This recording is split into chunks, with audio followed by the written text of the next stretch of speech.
You want to practice today? No, what we're doing is a great pilot. Create some really cool shit. We'll be able to pull some clips, probably even put some social media together. I So like it. I like it. That's actually a good idea. We were yeah, talking about that a while ago. Ramon Canellata, Jose, and myself. We were talking about doing some kind of podcast somewhere down the line. And I yeah, go, between the three of us and a lot of us, there's no way we don't know more than 100 or 50 people, interesting people to talk to. There's yeah. got to be.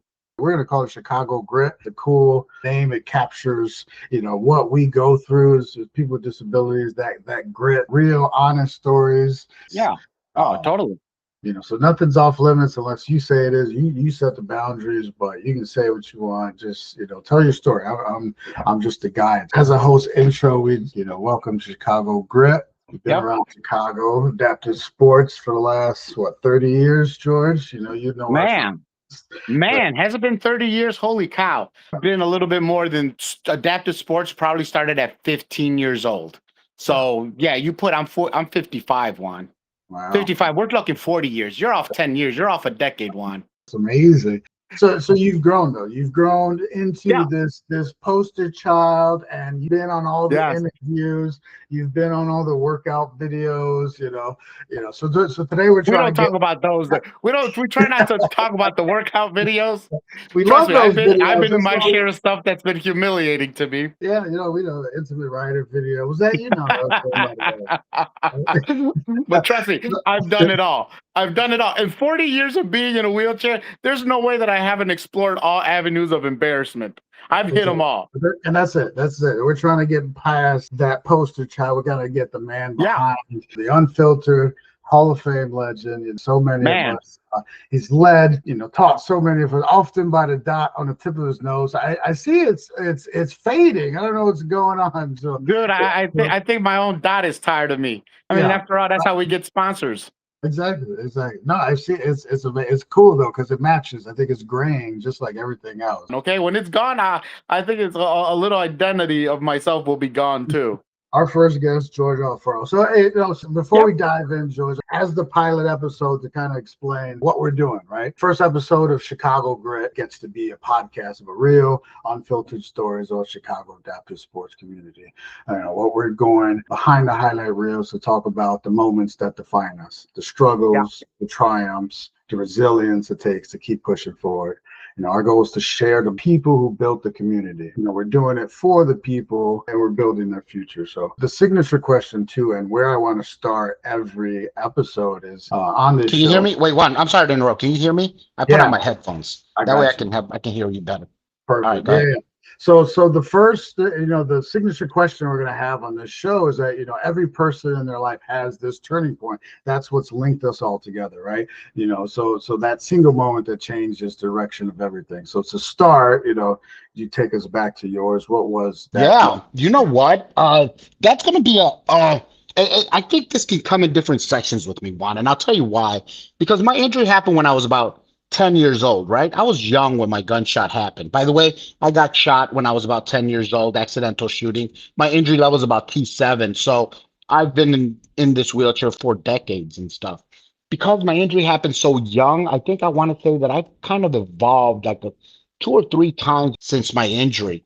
So at 10 years old, you're coddled by your parents. So life is pretty not difficult for a person with a disability. It was not until I got into my high school years when a lot of insecurities came up. I had no identity of who I really was, especially with lack of confidence and stuff like that. That's when it actually hit me, was in my high school years. The high school years, I've always been social, Juan, a friendly guy.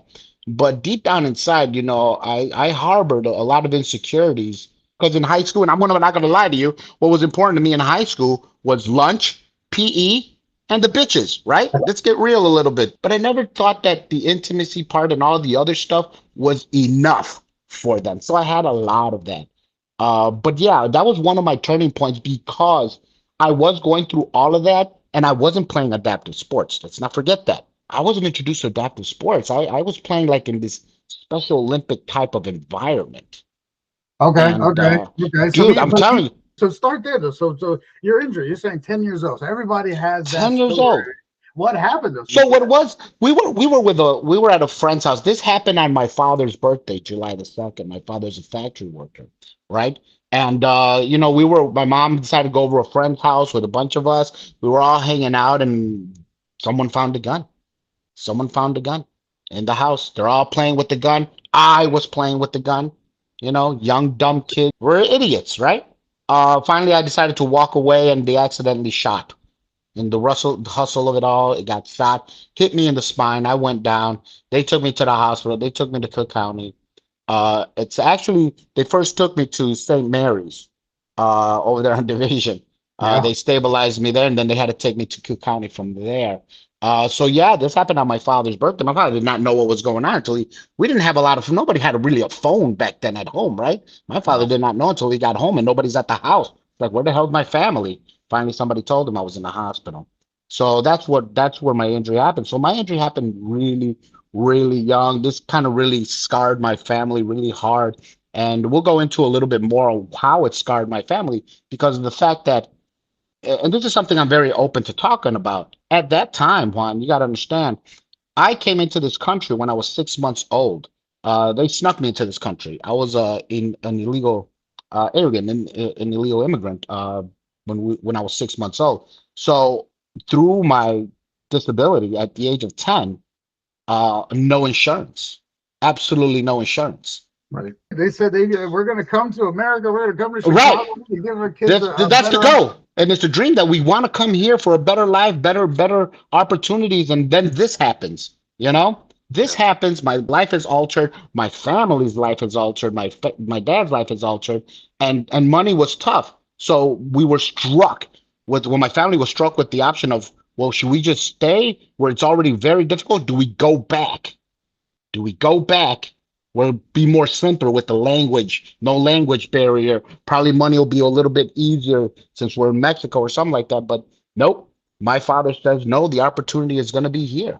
Here in America, we are going to stay. We're going to tough this out. We had a bill of over $100,000.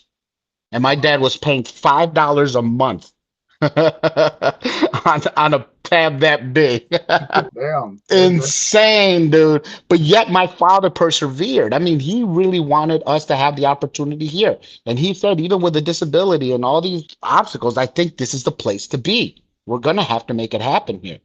And we did. So throughout my life, 10 years old till about 18, when we applied for the amnesty, for our residency through the amnesty law, it was a struggle. It was a struggle with bills and all of that stuff. So yeah, it was really tough. It was really tough on my family. That was really a journey. So then I know you went to Spalding. So that's that right away? Yes. As a disabled kid? Yes. I got thrown right into it. I was out of a quote regular school, and they put me into a school with other kids with disabilities. Yeah, explain that. That was a little jarring. That was a little jarring because I've never seen people with extreme disabilities other than mine. I've seen like the cognitive disabilities, which I didn't understand that. It's actually kind of scary. And this is the world that I now had to belong in. And I thought I had some kind of craziness about me. I thought it felt more like I was in an asylum than a high school. You understand? Yeah. Right. And I'm thinking, this is scary, man. This population is scary, and little do I know that I'm one of that population on the physical part, the wheelchair part, but they mix this in with persons with cognitive disabilities. So yeah, I had to see that, and it was tough to see that because you're amongst like all these kids in wheelchairs and stuff, and at home I hang out with nothing but kids that walk. So I'm thinking, well, maybe as freaky as this shit looks, I might be able to feel more normal. And eventually it does. It gives you a sense of normality. Even though I knew I had a disability, I'm in a fucking wheelchair. No, this is normal to me. These people don't look at me strange, 40 years ago, that's before the ADA, right? And so is that, Yep. So what does the world look like? So other than your house and school, like, is that, what does the world even look like? Inaccessibility. This is the thing that scared me when I got in a wheelchair, is how am I going to interact with my friends, right? They all walk. I play kick the can. I play hide and go seek, catch. I learned that they kind of like adapted pretty well. So remember, there were no curb cuts when I was a kid. So I had to learn how to go up and down sidewalks really, really quick. And I did that on my own. No physical therapist showed me that. That was me almost at 11 years old doing that. What was one of my turning points when I felt I had to start exercising some independence in a wheelchair was my mother. When I'm about 10 years old, we lived in a house that had like 8 steps. And my mom always, or my brother had to always lower me down the steps to go to school or to go outside. And then they had to pull me up the steps. My mom was frustrated one day. She's cooking and I'm all entitled. I need to go outside, take me down. And she's like, no, you wait. I'm cooking. And I'm like, no, I'm entitled. Take me down now. At the end of the day, she just said, you know what? You want to go down? I'm never taking you down ever again. Figure it out your fucking self. Just like that. Yeah. You'll never go outside and you will never play with anybody unless you figure it out. I stayed home for 3 days straight without playing. And to me, that's traumatizing as a kid. Almost a week, Juan. And all my friends are like, come on out, come on out. I can't. Yeah. Well, Day 3, what happened? How you got they motivated me. And what did I do? I got on the floor on the porch. I took a strap, put it on my foot plate, and I lowered my chair down as I bumped myself down the stairs on my own. And I took my chair down, jumped on my chair, and went outside. And I went up this porch the same freaking way, strapping it and pulling it up. And that was my beginning of saying, you know what? I'm 11 years old. I have to start doing some of this shit on my own. So yeah, it was pretty giant. That was my first slap of reality of time to wake up and do something by yourself on your own. And my mom kind of pushed me to that. I don't think that was her goal. I think she just didn't want me to go outside personally.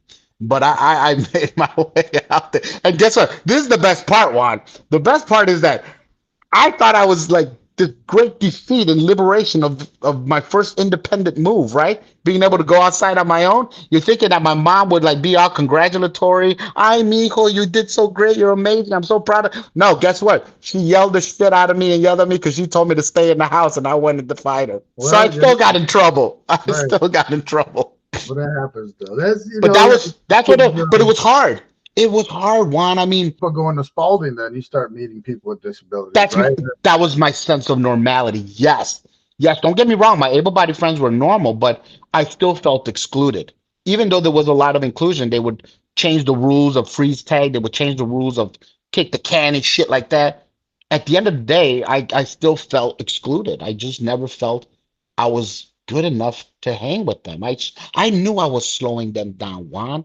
And at 11 years old, that shit's jarring. Bro, I'm thinking, like, bro, you do get picked last and all that crap. So I didn't like that crap. When was adaptive sports introduced? Love it. When I went and did a stay at RIC at the age of like 12 years old, almost 13. And I went over there to get fitted for braces and all of that. And back then we could stay in the hospital for a month or two, right?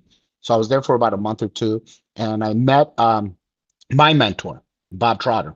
And you would think that he was the introduction. No, it was the people he introduced me to. He introduced me to Earl Jordan, Eric Barber. Other kids my age, Earl's at Whitney Young, Eric's in Palos, right? So I'm thinking, man, these guys are in normal schools, and why the fuck? Yeah, how did they not have to go to Spalding? That's what I'm saying. I'm like, how the hell did they make it there? And then I'm starting thinking, am I like fucking like some kind of like demented person that can't make it out of here? And I just thought that I was in a place I shouldn't have been. This is what I'm thinking. But either way, he introduced me to Earl, and then Earl and Eric showed me a world that I've never seen. They were just normal high school kids. They socialized with their friends differently. Earl talked to the women, for crying out loud. You know, I mean, he was normal with people, and we weren't good shooters, but still, he was out there and stuff. But I just saw the way they embraced him, and I envied that, and I love that. Remember, you got to understand, I've never seen adaptive sports or competitive sports of any kind in my life. I thought the full extent of, here it comes, of me playing wheelchair sports was doing some kind of awkward obstacle course and the ping pong blowing contest, Juan. These are the sports I'm playing. You got a table, a ping pong ball at the middle of the table. I blow, they blow. Whoever blows it over wins. And when I saw adaptive sports, and there was no junior program, we played on an adult team. Earl, Eric, and me, we were always on the bench. We hardly ever got playing time, right? So What did that mean to a kid to find a community to say, hey, these guys are like me and they're doing sports? I think that was everything. I saw these guys as like superstars, bro. I've never seen anybody as a superstar. You gotta understand, we didn't have a lot of television growing up when I was a kid, so you really didn't admire many stars on TV. You know what I mean?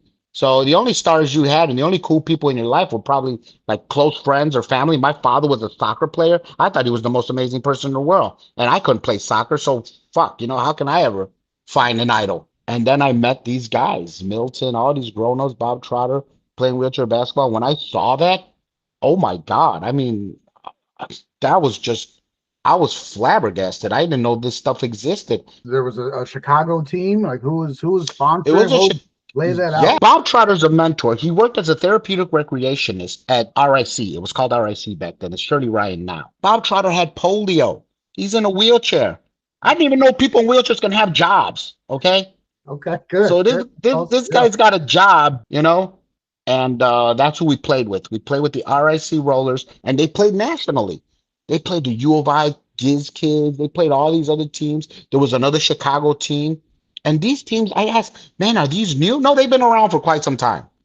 I just never knew that. They've been around for over a decade, and I just never knew. So I was like, wow. I'm like that. I was starstruck. I was starstruck when I saw stuff like that. I've noticed that, you got to get your life together first. You got to get like your shit straight, and then you kind of go into sports. We'll see them once or twice in a season. They'll come out, show their face, and we won't see them till maybe the next season or later on. Right. So you know what it is, though? I think honestly, Shirley Ryan diverted away from. There's a program, and my mentor was in this program, therapeutic recreation. Therapeutic recreation is more than just competitive sports. It entails a lot of other sports, introductory sports such as like kayaking or even bowling or intermediate sports like that, and it's on the recreation level. And what Shirley Ryan did is they shied away from allowing therapeutic recreation to be a vital component of wheelchair sports. And what a lot of people don't understand is that a lot of people who play basketball and all these other sports, actually, before they even thought about competitive sports, they started off doing like the intermediate sports like camping or kayaking or fishing or something like that, something calm, not too intense, and then they merge into competitive sports. Well, those sports that program is gone, and now it's more focused on competitive sports, and that can be a little scary for somebody who just is newly injured. No, so definitely. That's a good point. That's something to keep in mind as Chicago Adaptive Sports kind of grows and it evolves. You mentioned not even being able to play. I know that's an issue where, we have a lot of players that if you don't get to start, you don't get to play every game, every tournament, and that's an issue, right? So it's always an issue. When did you get to play, actually, and how long did you play before they actually subbed you in? It's kind of embarrassing on that one, but very much, very, very respectfully, I honor it so much the way Bob Trotter did it. We rode the pine for, I know in the game of basketball, we rode the pine for, and softball too, for at least 2 to 3 years. 2 to 3 years, we rode the pine. Also, you got to put into consideration we were juniors too. The investment in us was not that high either. They wanted to make sure we focused more on schooling, even though we were at every freaking practice, and we were practicing, we were fast, but we just weren't smart. So at the end of the day, it was about 3 years before we actually started seeing some playing time. I do remember one time, this will always stay in my head. I've been playing in the sport for already about a year and a half, 2 years. And my parents, a lot of them didn't come out to my games that often and stuff. My dad probably more than anybody. But my dad came to my very first game ever. I'll never forget it. It was us against the Chicago Sidewinders, Don Vandello, all these other badasses and stuff. And they beat the snot out of us. And of course, I'm on the bench, right? My dad's over there, sitting on the bench over there watching the game. I'm proud that my dad come to watch me play. And I'm thinking, man, we're losing by 30 points. Bob's got to put me in. Coach has got to put me in, right? And time was going down, and we never saw the court. I never saw the court ever. Bro, I was crying on the bench. I was crying. I was crying because my dad came to watch me play. We're down. He's put me in, and Bob Trotter came up to me. What's going on? And I go, no, we were losing. Why didn't you put me in there and this and this and that and blah blah blah blah blah. And he goes, I'm gonna tell you why I didn't put you in there. I go, my dad's here. He goes, I know your dad. He goes, let me tell you, you don't apply yourself completely when you come, and this is just fun to you. And these guys are out here running a system, doing what they're told, and you're not at that level yet. If I put you out there, you're gonna look like a chicken around with his head off, running from side to side, lost as hell. And if anything, from time to time, your teammates might actually laugh at you, you know? And maybe some people in the audience might look at you and say, that guy's clearly lost. And that's the last thing I want your dad to see on your first time on the court. I want your father to see the time you earned to be on the court. And I want you to look right. I want you to look prepared. Stop crying. One of these days, this is what he told me. One of these days, you're going to be on my side of the coin telling the same player the same thing somewhere in the future. Right, right. Damn it, You have to be patient. Stay with the system. You're going to be right. Dude, I was so pissed off. You know, that advice just went in my ear and shot out my ass. I'm like, I don't give a damn. I wanted my dad to see me. But I learned my lesson. I put in the hard work. And yeah, it was finally after 3 years, they finally put us in and we immediately, as soon as we started taking the time off of the veterans, they were upset, of course, because the young bucks were coming in, which is normal, you know, but we had to earn our way up in there. And it was tough. Oh, it was hard.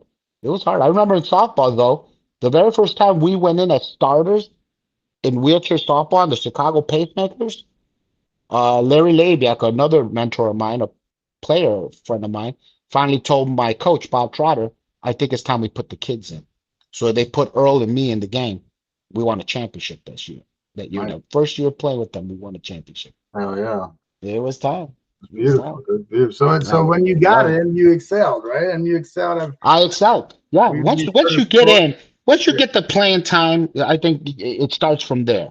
You know, how you treat your art is up to you. You didn't go in until you knew what you were doing. You were ready. Yeah. Yep. Until my coach knew I was ready, and I knew I was ready. I always think I'm ready. All these rookies think they're ready. All these guys on the bench think they need to be out there longer than what I put them, longer than what the coach puts them out there. Yeah. But at the end of the day, no. This is at the same time, I'm a coach.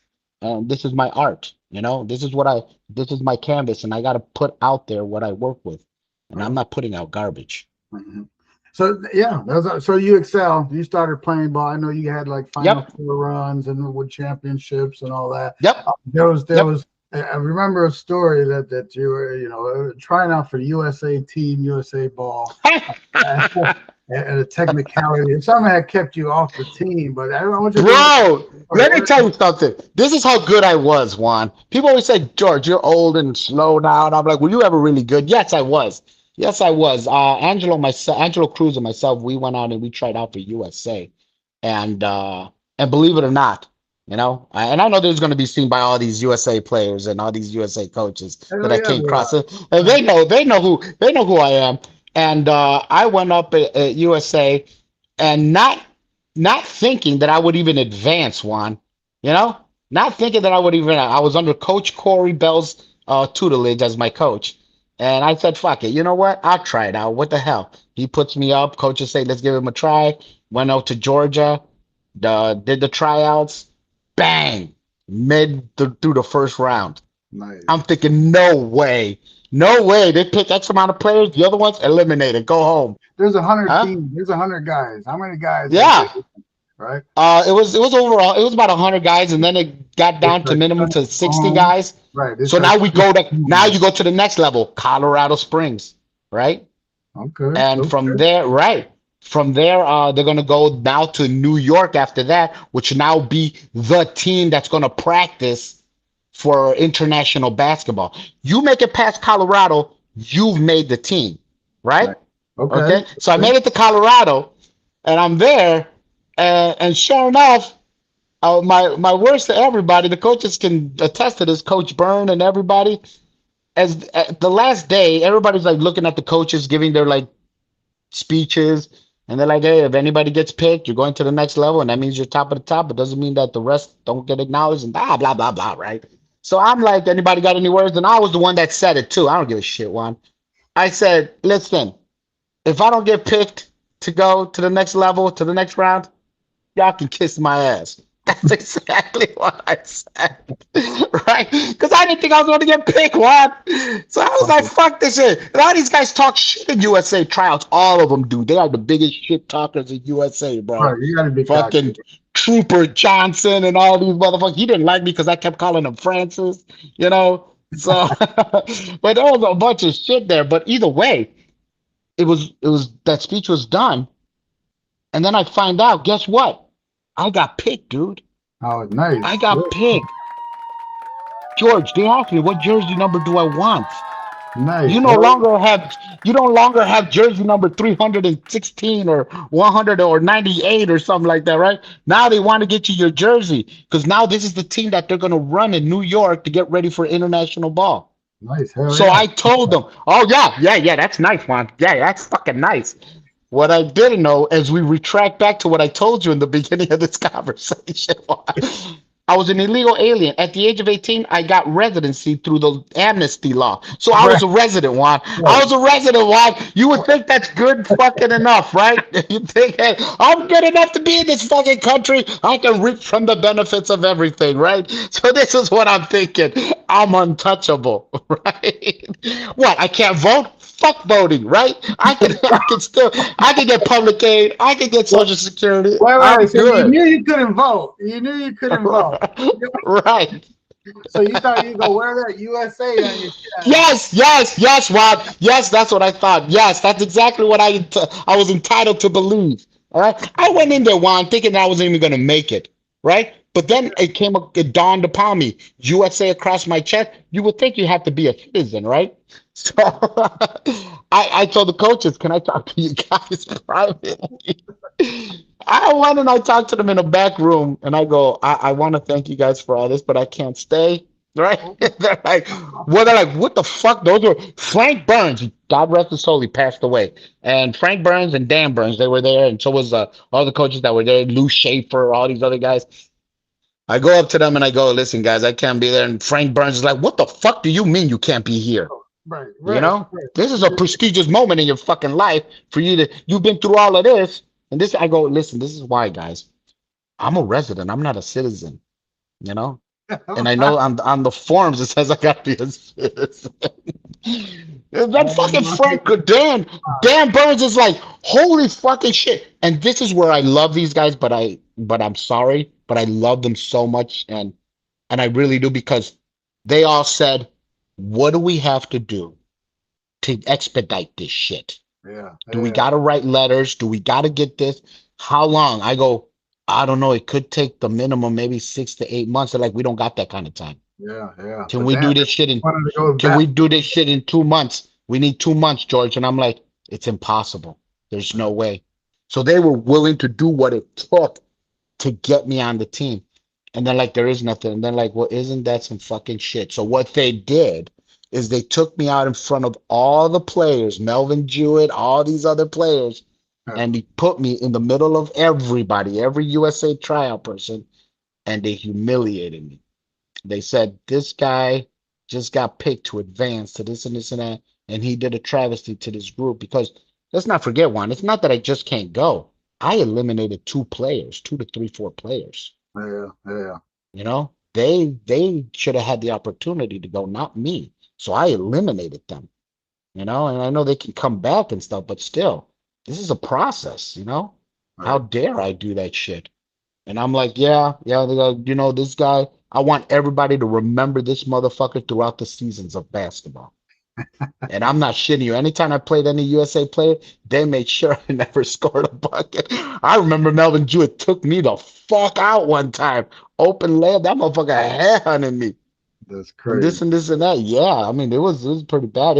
They kind of embarrassed. They said, yeah, because I'm not a fucking citizen, you know, he can't go. He selfishly did this. Right. I apologize. I felt like shit, Juan. Well, but everybody makes a mistake. That's how it was. That's a good testament to where your skills, where you were at. You know, I don't hear any other, you know, Chicago area USA ballers. There's a few of us. Right. And that was, and you got to understand too, a lot of these guys that were going and stuff, almost at my age, were college kids. They went through like a system of collegiate stuff. So I was going up against guys that trained in college. I was a community ball player, Juan. As Yeah. a community ball player, we only practice twice a week, maybe for 1 hour each practice. Right. You Right. know, I did it on that and stuff, on that alone. I think I had, and that's where I thank my coaches and I thank my players and stuff, my teammates. I really do thank those guys because I had novice coaches, and Yeah. we actually we found a way to put it together to excel my skills. So then so eventually you could segue Yep. into your own coaching. How do you find yourself coaching? How do you get into that? I think it's because I believe I can still play, and I can play great basketball today. I can still play good basketball. I'll say good. I can play good basketball, and I can keep up with the guys, right?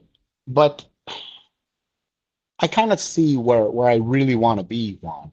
Uh, I like the whole learning process of it all. I think I've done a full circle on it all. I've done it all. I've been a player. I've been, I've been on an elite level of softball, definitely, and basketball. I don't have a championship whatsoever of any kind of division, but I think trying out for USA kind of like gave me, status to say that I'm a pretty damn good player. And I know that my body is not as fast as my mind is, and I don't want to mix those two as a player. So I'd rather just put it to exercise where it probably fits best, and that's in coaching.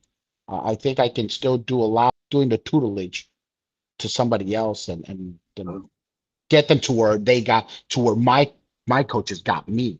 Right. Remember, Right. I'm a novice coach, one. I'm new to this, a lot of new to I've always been a captain, I've always been a mentor in sports, but at the end of the day, I mean, I wasn't a coach. And I think right now, I think I want to be able to coach somebody or some team or some players to excellence because they did it for me. Yeah. They That did it for pain. me, and it's time for me to give back to that. I think it is time for me to give back to that. I want to give to somebody what someone gave to me. And that's what my mentor taught me. Because you're going to be on my side of the coin one day, and that's where I'm at now. Yeah. I'm Yeah. now there. I'm now there. So that's why I'm going to coaching. I like coaching. I love that I'm learning even as a coach. I coach with Dan Ferrer, who's been coached under the greatest coach of all and stuff. And we piggyback on each other's ideas. I work with veteran players such as, and I call you a veteran, all the veteran players that kind of teach me something along the way as well. Yeah. Because I know that, that I can still learn some stuff as a coach. So But as at the end of and the I want to day, talk about like personal mentorship and everything beyond the court in a bit here. But talking about that, you touched on Dan and him being being coached by Mike Frogley, one of the best coaches that we've known. yep, But your definitely. personal coaching philosophy. Explain a little bit about that. What is that? You know what? I think my philosophy is far different than, or my tactics are definitely far different than a Frogley or a Dan or anybody else. One can say, one outside the circle looking in can say, what the fuck does he know? He's never really coached any teams, or any elite teams or anything like that. I'll tell you what my philosophy is. I think I have the power to reciprocate accordingly. I really do. I think I know what a specific player wants and needs in his game repertoire. I think I know how to get it there. I know how to motivate, and I know at the same time that every player is motivated differently. But I know how to stay straight with one perspective. And I'm a pretty mean coach. I'm a pretty tough coach. You know, but I'm not wishy-washy. I don't show different emotions with different people. I think everybody knows how I coach, but at the same time, I know that everybody's motivated differently. So if I want something out of you specifically, then I'm going to find a way to motivate you the way you are best motivated. But at the end of the day, you got to follow my system. People think that I connect with my athletes, and from time to time I might take out, some of my teammates out to dinner or something like that. And somebody say, "Oh, you must be buying your athletes adoration." Not at all. Not at all. Not at all. Trust me, I come from a time when I was had a mentor that paid for my lunches. Bob Trotter always paid for our lunches. Sue Deneen always paid for our food. She was a volunteer of heaven. She did everything for us, and she gave so much to us, returning nothing to her. And the way for me to return to these people what they gave to me, they would never take a dime from me. Bob would never take a dime from me, neither would Sue. So the only way for me to repay them is by continuing their legacy, by doing what they did, I do for my athletes. And I think that's why people love Bob. That's why athletes are devoted to Sue, you know? And that's what I want, that devotion and their allegiance to me, not because I buy them hot dogs, but because I take care of them in the time of need when they don't have finances or support. And I think the friendship comes a long way. What role does mental toughness play Oh in my God. being Are champion? you kidding me? Listen, I got players on this team that are amazingly fast and strong and can shoot well and can, do so many things, but they lack a lot of them lack the mental toughness of it all. It's just that's just how they say it's what do they say? It's like 10% physical, 90% mental, which I can probably believe that percentage. Yeah, I don't know right. what the percentage is, but I do know that mental plays the highest percentage of it all. If you don't believe in persevering or excelling, then no, and you're never going to get better at anything in life or sports. And I think the mental toughness is so important because everybody comes in with their idiosyncrasies in the game of basketball, tennis, sport, anything, softball. Everybody comes with their idiosyncrasies, hoping that they can fine tune them. And it takes good coaching and good team chemistry to tweak all of those idiosyncrasies. If I don't accomplish those tweaks with my athletes, they'll never know whether they're getting better or not. And if they feel that they're not getting any better, then I have failed them as a coach. So I have to make sure that they believe mentally that they are ready for the moment. And they have to be. Mental is so important to I, the game of basketball. You I have to see believe that. I you're see getting smarter, stronger, games. and faster. Yeah, I see games falling apart. I see teams, falling apart. And I try to bring that up. What is it, Wednesday, where it was, the frustration. Like, hey, don't get frustrated at yourself, at your teammates, at the game, at life, because Right. then it's a domino effect, right? So that's why I bring it up It with is. mental toughness, just because we've won championships together. We've been on that side. Mhm. We're Hall of Famers, so we've seen we the accomplishments, right? But the other side of the coin, losing and hardship, for just as many wins that we've won together, we probably lost twice as many games, right? Especially Right, those right. basketball games. I mean, we've traveled with Yes. 5 guys, and one of those 5 has fouled Yes. out of the game. So we've Yes. played those kinds of games, right? But how do you stay motivated? How do you keep people playing and motivate? Like, why do we still play after those games? You know what it is? I think what it is, and I'm going to speak for myself, and I'm hoping every athlete thinks this way as well. It's gonna suck. Nobody says it's not gonna suck. We're in moments that suck already before even the game starts. So then you set your goals, and it's always amended. If you can honestly see the new challenge in every adversity, that's when your perseverance actually starts evolving more. Because Yeah. now it's a new challenge. It's not a defeat. It's a new challenge. You probably won't win the challenge, but do not enter a new challenge with a defeated mentality already. Well, Right. fuck it, we're gonna lose anyways. I get it. I get it. Just go down fucking swinging. Fuck it. I Take mean, I've something. done it all my life, bro. I've always had a challenge, a new challenge in my fucking life. And I just apply all of these perspectives in sports now. And I think it's worked. So then we've played all these tournaments. We've done all these Yep. things. We've built A all this. lot of them. So we didn't always bring home championships and trophies and all that. What do you think though was the win? Was the takeaway? What did we get out of all these years of playing and competing? What Shit. You know what? I think regardless of all the wins and the losses, you know, I can take a loss just like anybody can. I really can. I know how to lose gracefully, and I'll tell you why I can lose gracefully. Because winning, you're always in glory. So let's talk about the real fucking shit. Losing, right? How can I lose so much gracefully, and not get sick of it? Don't get me wrong. I get tired, Juan. I don't like going to a tournament and losing every fucking tournament, especially if I believe we should have won. Um, what keeps me pumping? I'm gonna tell you one. It's very simple. Very fucking simple. If you don't love this fucking sport, get the fuck out of here. You know? Simple as that.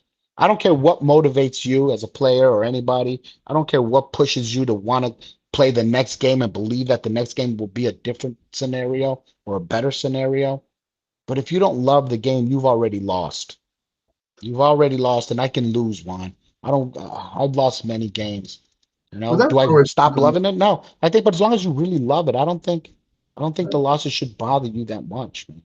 If they and do, I think fuck, right? Yeah. as we meet those young players as they come and they try the sport, I've always told I've met a lot of good dudes that don't play the sports that I play in, but I still think they're good dudes, and they found the sport that fits them, right? So it's whatever it's Right. racing or the rugby guys or pickleball now. It's like Hmm. find what you love, and I guess that's the great message is once you're there, you find that sport that you love, like then it's easy, right? Taking the loss, you take the best out of it, right? You take the Yeah. lesson from the beating. If we look at our young players, I'm getting to the point where you're trying to leave a legacy. It's like Yeah. if we stop playing, is the program even going to continue on? And I've had those thoughts.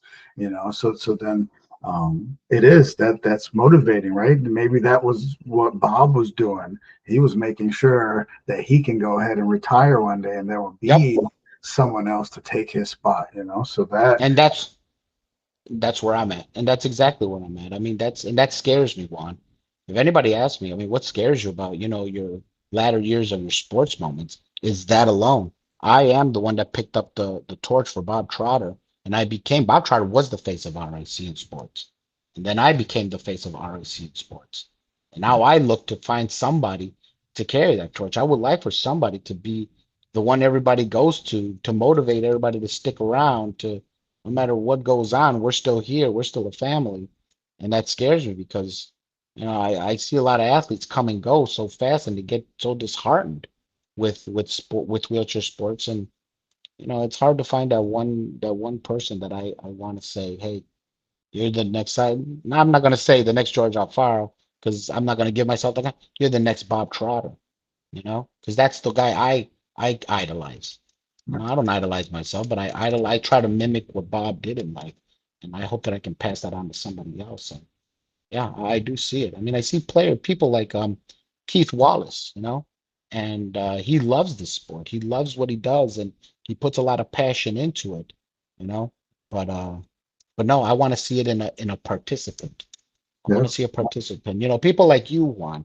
People like you, and I haven't met anybody. That's why I hold you so high in respect. Not just because we've been through so much. Heck, I coached you, Juan, when you were a kid. I took you in, and I fucking like we went out to parks together, out in the fucking 100-degree weather, and playing 1-on-1 by ourselves. And me thinking I'm coaching you or mentoring you, when in fact I just want you to be a better player, just like me.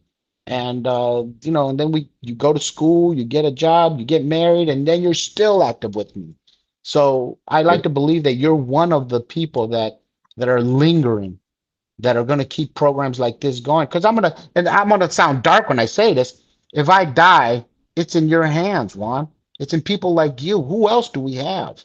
You know, I mean, who else has that perspective, that optimism, that go-gettiness of wanting to always win and being pissed when they're mad and trying to find a new avenue? That's hard to find, Juan. It's hard. And there's so reason why you're one of the elite components of my repertoire of friends that I keep is because of that. Because I know that shit goes bad, you're gonna help pick up some of those pieces and shit. Those are hard to find, and eventually you'll have to find somebody to pick up the pieces from that point. I think you hit on a big part of it, and a lot of it is dealing with the toughness, dealing with the loss, dealing with the day-to-day struggle, and for a lot of people, the toughness of learning the sport, the frustration of losing, because we're hot-headed people. If you're a person like, if a lot of us come from these dark pasts, gangbanger type life, and you get shot, you're still a hothead, right? You're still getting frustrated. And what do we want to do more than anything is win. So when we face that loss or that hard practice, or I can't make a layup, or I can't figure out this drill, whatever that is, people give up, unfortunately. And that's what a lot of Right. younger players, they get introduced to the adaptive sports, and it's tough, and that's what makes me nervous. I see the guys, like Hung, right, and I give him shit, and I call him the mascot, but it's to motivate. I want to piss him off, so it motivates him, because I see in him that's the next Jorge Alfaro. If you don't want to say it, that is. Those class ones are so rare that that's the value that people saw in you, because for everything that we do in sport, for you as a class one, a higher injury, just to explain everything, like everything's more difficult for you, so it is more so his path and he's going to compare himself to Safan, a class two, who might excel quicker than him because he has a little more ability. But at the end of the day, I still think Hung is more valuable. I do too. So that's your job as the coach, as the leader, is teaching them how to deal with the loss and the frustration and all the difficulties. So what do you? Just comes down to, I don't believe that we're as bad as the last game that we lost. I really don't. I believe we can enhance from there. We can move forward from there and get better and learn something more. Now, if the player didn't learn anything and we play the same team and we lost the same way, then we got a big problem. Then I'm pissed off as a coach, Right. But no, we will not lose the same way. I hate to believe that. And I think the best way to adjust to that is that we have to lose sometimes. I mean, we have to show the respect to the team that beat us, and we have to find our way to find ourselves on that side of the coin. And eventually we will. I have to believe we will. No, I think that's a great point. Is make it, and every day, every time you get in a chair, you play your sport, or you wake up and get in your chair, it's get better.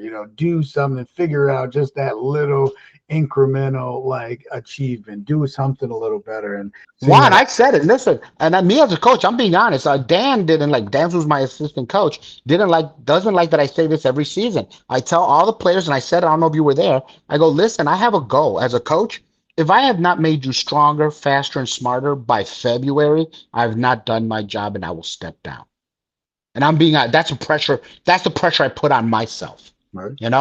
Because I have to believe that I come in with goals for my players, for them to achieve these goals. If I know that you've gotten stronger, smarter, and faster, then I did my job, and everything that goes out on the court, hey, just put it out on there, win or lose. We did what we were supposed to. We've gotten smarter, stronger, and faster. And no one's failed on this one. But if I don't, and you are just the same fucking player you were from first day of practice, I'm not doing my job. And Dan's like, you shouldn't put that pressure on yourself, George. No. You should put the responsibility on the players too. I go, no, this is my goal. This is my goal. And I can see their outcomes. This goes for everybody. I still believe Leo can get better, stronger, faster, and smarter. I believe you can get stronger, better, and faster, and smarter, whether it be on the physical or the mental level. My goal is still to make you better than what you are today. You may think you know enough. Well, then let's work on something you don't know. Hell yeah, we can get better. That's kind of what it is. There's always someone better than us, right? So I'm just tired of fucking losing. I tell you that. We gotta get used to it. But okay, so no, that's great. They're talking about sport but moving a little bit beyond sport and just talking about the daily grind. So I want to take us back to a road trip, a moment from our history. And so can you tell me the story of the avocado shirt and what happened to it on that road? I could tell you 1,000 stories about my idiosyncrasies and shit. I had this avocado shirt. It was a favorite shirt of mine. I saw you wore it a lot for a summer. Every time I saw you had the avocado shirt. I was like, what the fuck is that? It was a maroon shirt with a green avocado on it. That's what it was. It was a maroon shirt. I think that story is best told by others and stuff, and I know you can recall it, Juanito. But that shirt, I mean, you tell me what you remember, Juan. What do you remember about my shirt? You know where it ended up. You know that shirt ended up in the garbage can, right? So we were at dinner. It was the dinner. The restaurant was attached to the hotel. Whatever tournament we're eating, we're chilling, we're hanging out, right? It was an outdoor patio, whatever. Yeah. And then I was saying, we're all laughing. Everybody's hanging out because now we're outside the hotel. We're just, hanging out. And George's like, I'll be right back. I'm going to be all right. Okay, George. It's been an hour. It's like an hour passed by. It's like, where's George at? Like, man, let me go check on George, see what's going on. We're leaving the restaurant. We're moving to another part of the parking lot. It's like, let me go check on George, right? So I get on the elevator, go towards the hotel, and I see it. We're way down the hall, right? So the hall is all clear. And then I say, I was like, this is garbage. Because that's not staying in the bedroom, I'll tell you that. So I get down the hallway and I look, and that garbage can right by our door. That's weird. And then as I get to our door and I look down into the garbage can. What do I see? Is just a little green avocado. with splatters of brown avocado all over it.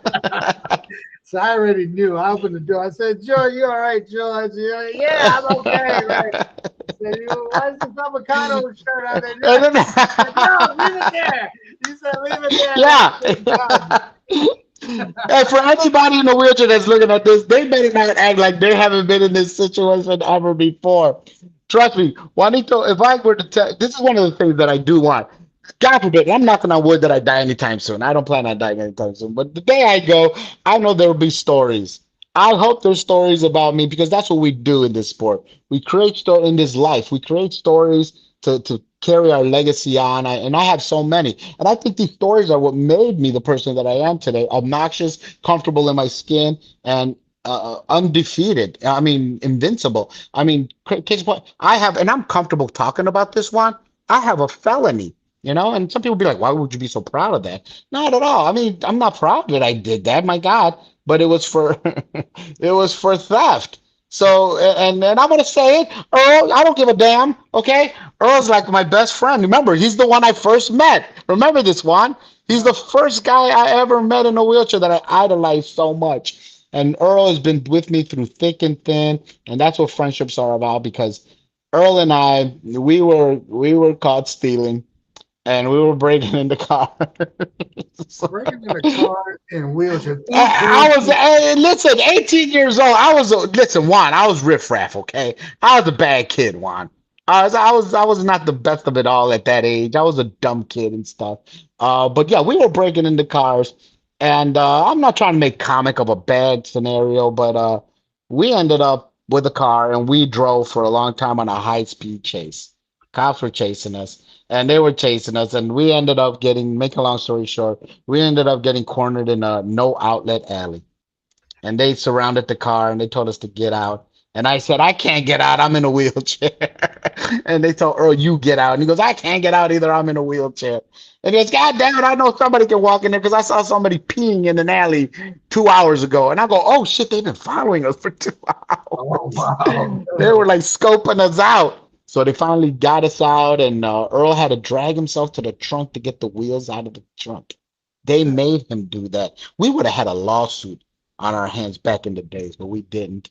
And I picked up unfortunate felony, and so did Earl, because we were of that age. And people say, how can you speak so proud of that moment?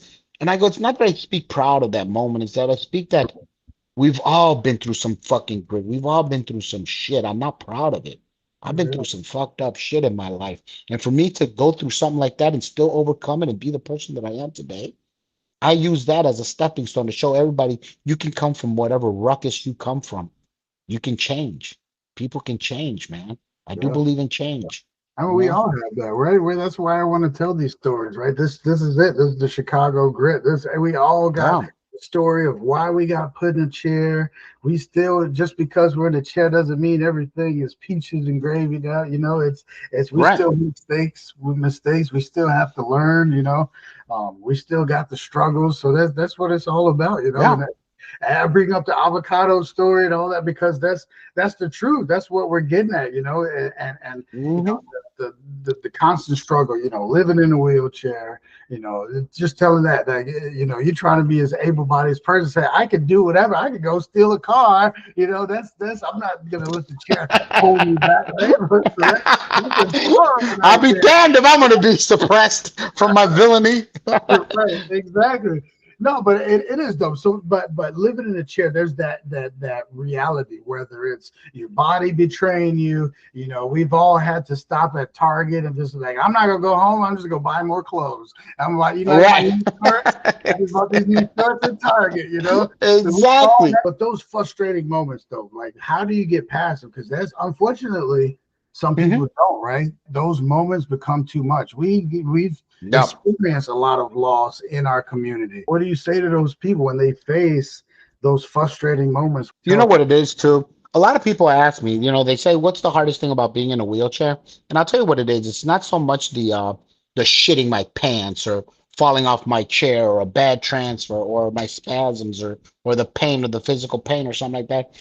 Now it becomes encountering little things that remind me that I'm in a wheelchair. I'll give you a good example. If I decide to hang out with my girlfriend and she says, hey, listen, going to my girl's house, she lives in a third floor condo, but we're gonna go to her party. And I go, okay, that's fine. And then we arrive and find out that condo doesn't have an elevator, right?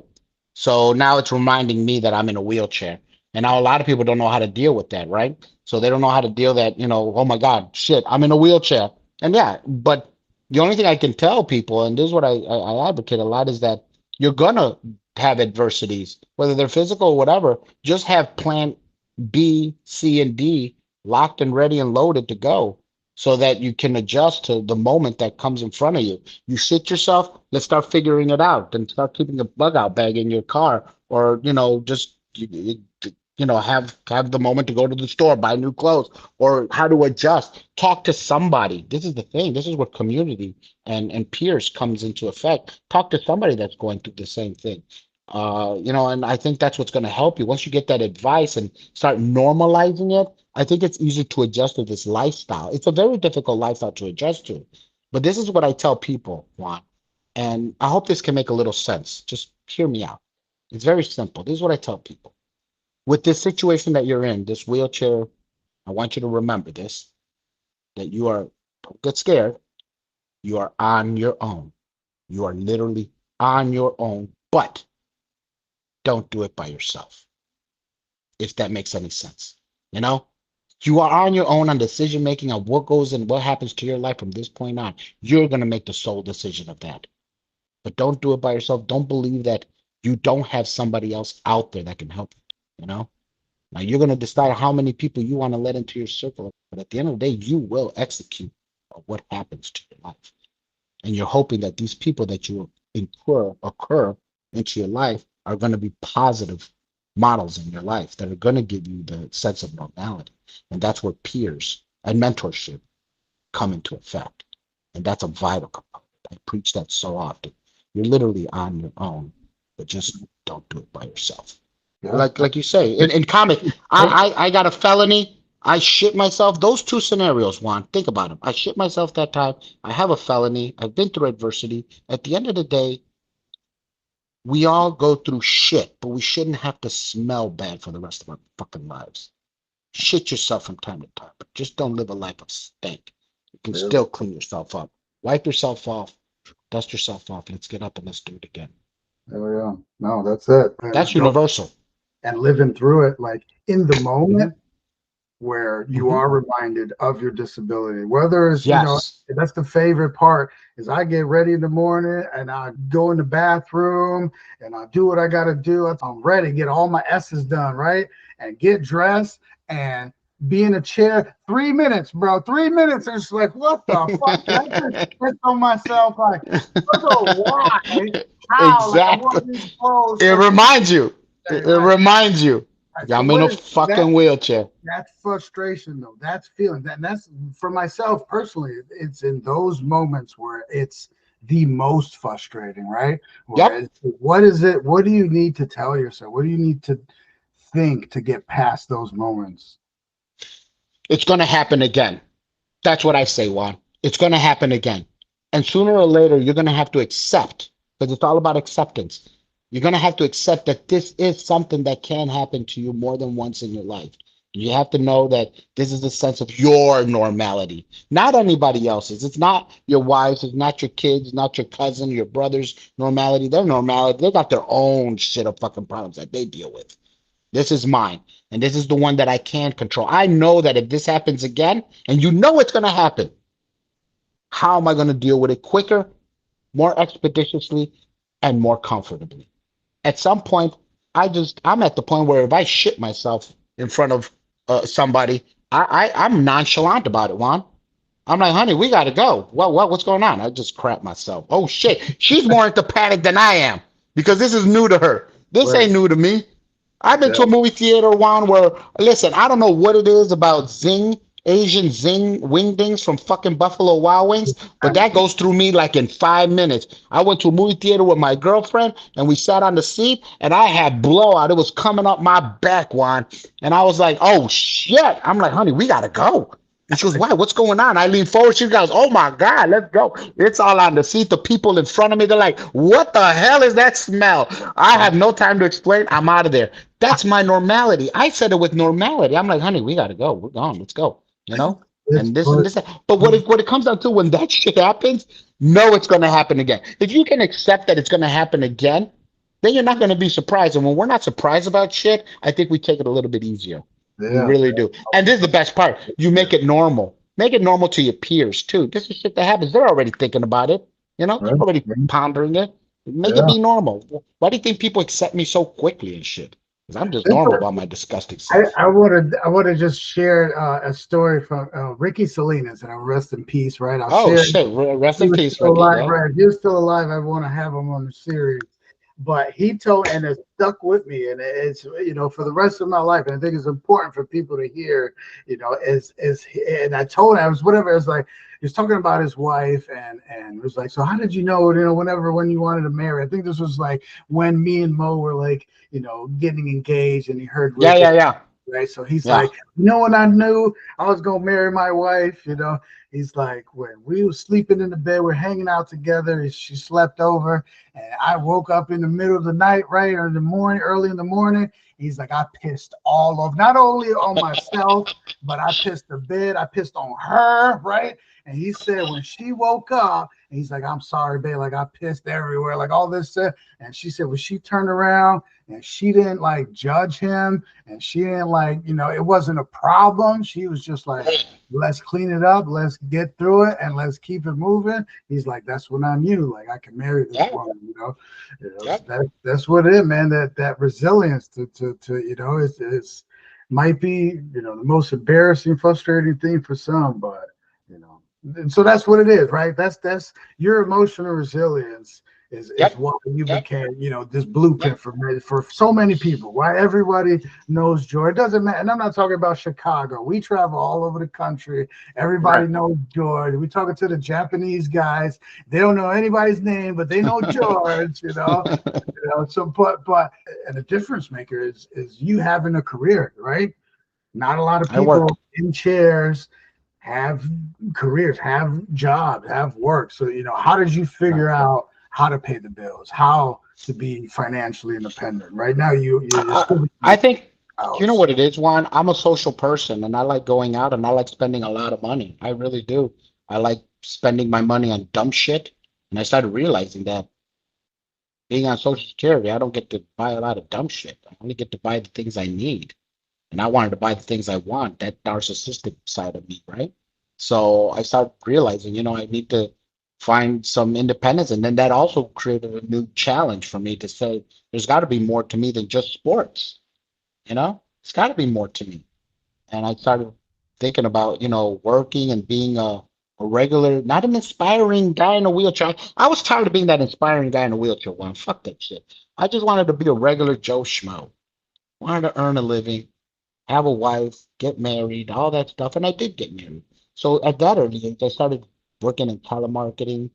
I started getting like Social Security and working and stuff. And then, then I just started working and then that's about it. Then I ended up being that normal, quote, normal person, living that, quote, normal life. I ended up getting married. I am married my wife. I ended up, getting divorced after like 7, 8 years. I had a child, so I live that life. I'm a taxpayer. I work. So I'm living the life of a Joe Schmo. It's what I always wanted to do, a regular person. Now, I wish I was still married. I wish I had a better relationship with my son, but I'm going through the same grit that a lot of people go through with and without disabilities. I went through divorce, I went through child support. I'm doing what a lot of people out there are doing, and I have to overcome it. Having that career, doing that, and me personally knowing what it takes is being intentional every single day, making that choice every single day to want more, right? So doing that and looking at that, how does that lead to being able to want a girlfriend, right? And being able to afford a wife. I think that was the biggest thing. Even for Mo, I dated Mo for a long time, and I was like, I Mhm. can't afford myself. I can't afford a wife, right? Right, right. So we Hmm. both married interns, right? As a softball Yeah. team Yes, yes. interns. So tell us, how did you meet your wife? How did you? My ex-wife, she was an intern at RIC. She was a therapeutic recreationist, and she was an intern with our softball team.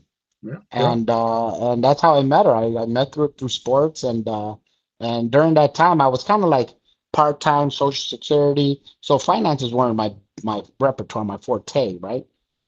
So yeah, we would eat a lot of McDonald's, and if we wanted to be fancy, when we would go to the Cracker Barrel or some shit like that. But at the end of the day, through sports and all of that, they got me a job, and I was working. I was working as a bill collector, and I was making good money. And that's when I started realizing I think I'm exactly fitting for my girlfriend. And we ended up getting married. No wedding, we just got married by City Hall, and we were together. But I had the finances, and that felt so liberating. I think not only did I feel good that I was a husband, but it felt good that I'm a provider. You know, I was a provider, and I was actually putting my part into the marriage. And then we had our kid, Anthony, and I was doing my part as a father. And she took some time off of work, and that's when I started really feeling as a strong, independent man. Yeah. It's the fact that I was being able to provide financially and physical and mental support for my wife. And I don't think yeah, if I didn't have a job, that part of my life of being married, really playing grown up, really played a pivotal point in my life to mold me even more. And that's when I evolved a new perspective of living my life not only as a disabled person, but a grown up man. Right. And I think that's what did it. And she did it. She did it. She's the one that gave me the motivation to want to be a better man. I think it takes that drive, and I think that's important to just share. That above all, because I mean I've struggled with just being a person with a disability. I still remember the able-bodied person. I was a teenager. I talked to Right. girls, and so I'm always comparing myself to the able-bodied me. Right. So I always struggled with being a husband, a father with a disability, because it's all different. Everything is different. Right. Teaching your kid how to ride a bike, or even being intimate with your wife, it's not the same as a person with disability than able-bodied 14 or 16-year-old, whatever one was, Right. feeling worthy or believing there's a certain point where you felt like you were the contributor. You felt like you were worthy of this life. How do you get there? How do you build yourself up as someone with doubts and You disabilities? know, you know what it is? It's it's kind of like, tell me who you hang with and I'll tell you who you are. And it's like I affiliated myself with the right woman in my life. And this is universal. This is not just has to do with disabled guy adjusting to an able-bodied person. Not at all. This is universal.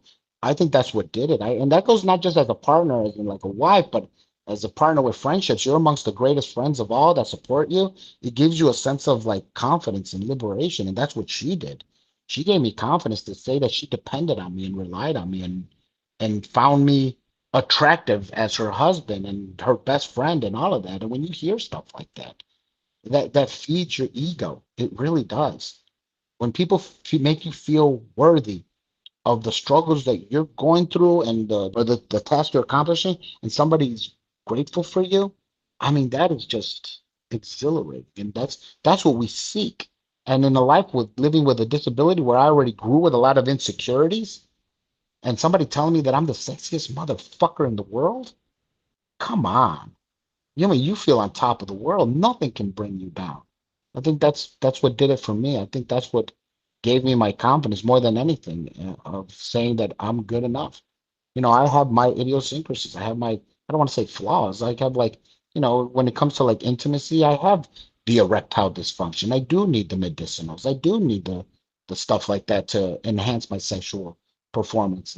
And for her to be able to know that I have that and still not have a problem with it, I had more of a problem than she did with it, you Yeah. know, Oh with yeah. my flaws. And for me to see that and feel that, my God, that's just Ricky Salinas. It's the Ricky Salinas mode. And yeah, she saw the idiosyncrasy, she saw what it was about, and she said, don't worry about it. Let's clean it up and wipe it up and let's just keep going. Right. As a guy too, I share that probably same insecurity, that same sentiments. It's awesome to hear even from you that that's not unique. I think it took Mo eventually telling me like, hey, like I met you, like when I met you, you were in a wheelchair. Like, so I don't know. Right. What do you think? Like, I never met a able-bodied walking Juan. So she's like, I fell in love with you, the guy in the wheelchair. Right. And I was still grieving 14-year-old Hmm. Juan that can still run Yes. because I Yes. can remember him, Yes. So I had to realize that we're worthy enough that we can make a woman fall in love with us as is, right? It's not the Right. shadow of the person we feel we are, right? Right. It's the person we are today. So that's big, man. That's Yeah. powerful. So thank you for that. Yeah. Our relationship's been long, mentor, mentee, like teammates. We've won We've championships. been through it all.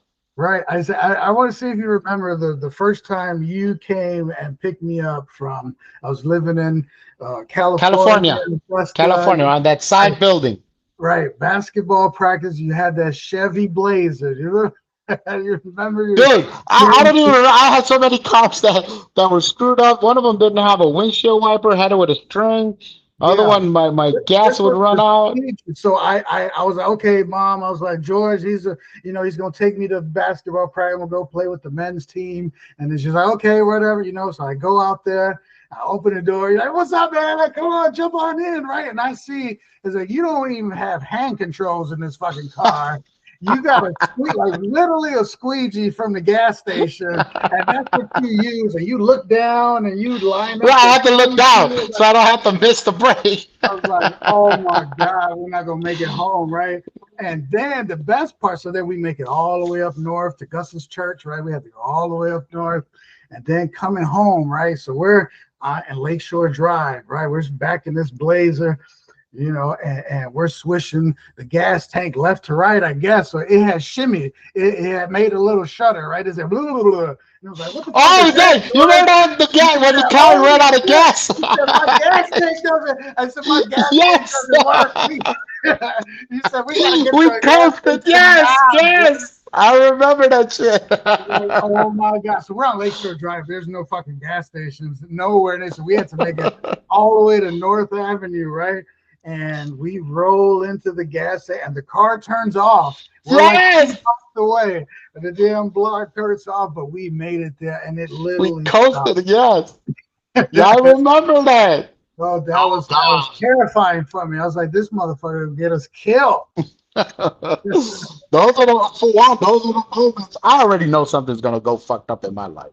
Even today, I know something's gonna go bad. I'm just ready for it. I've been through so much shit, Juan. That all those are just life experiences that just don't even fucking phase me, bro. It doesn't. I can listen. You know now that if you hear somebody say, "Man, y'all heard George? Man, his car ran out of gas. He's stuck on the highway." I know Juan Ortiz is going to be somewhere. He don't give a fuck. He probably knew he was going to get stuck. He'll be fine. Don't worry about him. Trust me, he's not worried. I don't think anything can phase me nowadays, Juan. I think that's my superpower. If I was a superhero, Juan, and I had a superpower, I have the power to not have anything make me feel insecure. That's my superpower, bro. There's nothing anybody can do or say to me. I'm way too fucking cocky and confident because I've endured so much. And I'm happy I endured that. I'm glad I ran out of gas with you. I'm glad I shit my pants that day with you. I'm glad I blew up at that movie theater with my girl. And I'm glad I went to jail with Earl. You know? There we go. I think those life experiences, and I'm glad my mom told me to do it myself, you know? I think those adversities, overcoming all these adversities with a disability in life, we already have an adversity being in a wheelchair. When you Yeah. start overcoming the life experiences, you know, all these experiences we're talking about, Juan, imagine if we did them without being disabled. I think they'd have been just as traumatic or moving as they would in a wheelchair. They're just harder to adjust to in a wheelchair. And it just should give us testimony to why we should be stronger than anybody else. Any memories that stick out for you? I mean, we've from being my groomsmen, championships, we're shortstop, second base duo, any of those runs, any of those stories, what has stuck out with you through the years? You know what? I think honestly, probably a few moments, Juan. I think my most emotional, and this is just one, and I'll give you another one too, was the day I was able to speak and induct you into the Hall of Fame. And not so much because of softball getting inducted to the Hall of Fame, because as I was reading the paper of all your accomplishments, um, I was putting into perspective behind that sheet of paper of sports accomplishments, your life accomplishments, you know, and me to be able to see somebody, that has been coming up the rankings with me, you know, gave me a feeling to say, I think I'm doing something right. If I can be one tool for Juan Ortiz of many tools that he used to get to where he's at today, my God, I'm not doing bad at all. That's one of my testimonies to me being a good mentor to somebody. Another one would probably be, I'm going to be honest, I think I'll say this. This is when I knew that you're the guy I want to be around.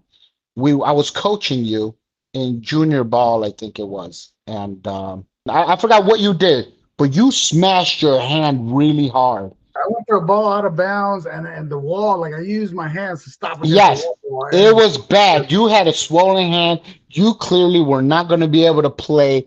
Yet I told you, like, how do you feel? Can you go? Can we go? In other words, I'm pushing you beyond where you should go, and you were okay with trying to go just to appease me. You're like, I think I can, but I don't know if I can. And it took me a while to kind of conclude that no, you shouldn't go out there. But for that moment, I really believed that you will go through the fire for me, Juan. And I was like, Juan is willing to go through the fucking fire for me. If I tell him to go out there, Juan's gonna go out there with a broken ass hand. And then again, the next time I felt that again, we were playing in a tournament, and Keith's players were kept fouling you, and Chloe, I think there's Zoe, hit your chair, and it swole up your hand again. Okay? So you don't remember this. I remember this so clearly. It swole up your hand and shit. And your hand was ugly. Yet you still played. I go, can you still run? He goes, yeah, but this is fucking bull. You were upset. You were mad. You were livid because they weren't calling fouls. But then again, it reminded me of young Juan. It reminded me of young Juan, and it showed me what you're made out of. This is just as the sport part of it all. It just showed me what you're made out of. If anybody deals with adversity, well, it was you in the game of sport. I mean, you were in two predicaments as a child and as a grown up where you were vulnerable and you should not have played, yet you were going to continue. And to me, that shows grit. That shows like fucking passion. I was like, that's the kind of fucking players I want to keep molding and playing it. I will never turn my back on Shirley Ryan, and I will never go against it because they've done so much for me in this program, and all my successes has been through this program, and I hold it very close to my heart, and I will never defy them. But I realize that sometimes friendships just are a little bit more, and it was just recently when you and I chose to play on Keith's team, and people ask me, why did you turn your back on us, and why did you leave us and do this and this and this and that? And I told them, and I'll still say this till the day I die. It's not that I left you people. I'm going with one of my best friends that I love so much. If Juan is gonna go over there, I'm gonna go with him. And if it means that I wasn't turning my back on them as much as that I'm in support with you, you know? So I said, Yeah. we're gonna go over there. We're both gonna go and try something else. Let's go, Juan. You know? Yeah, right. So that Yeah. meaningless season, of us leaving, was I willing to do that? Yeah. Could I yeah, everybody hated me from over there at Sugar Ryan and all this, and I don't give a fuck. At the They end of the love you day, again now, but that's yeah, right, sometimes you right. gotta shake shit up because it wasn't working, Yes. right? It wasn't working. It So shake wasn't. the It thing. wasn't. It Like we wasn't. had I this could have. conversation. I could have easily one. I could have easily just stepped away and just took a break off, but I didn't Right. because I knew you wanted to play and I wanted to play. Let's go. They're But gonna that's be what it mad at for us, but years. let's We feel like go. any sport, like when we play, like we check in. All right, George, and I'm waiting for you. When people ask me, "Who are you playing for?" Like already, I'm hearing from people like, "What's going on in softball? Like y'all didn't do anything. Like what's it?" And I was like, "I don't know yet. Like I know I got to talk to George and see what I'm doing because what I don't want to do is have another shortstop that doesn't know how to play. So it's like I'm always checking in on you. We'll figure out the year and try to do what's best for us. And RIC is great. They've opened up so many doors. And when we've done it more than once. We played for Keith Yep. like his first year, right? We wanted to support Keith on his first year with his new. Yep. We've done it before, and we knew RIC is going to be okay, but Yep.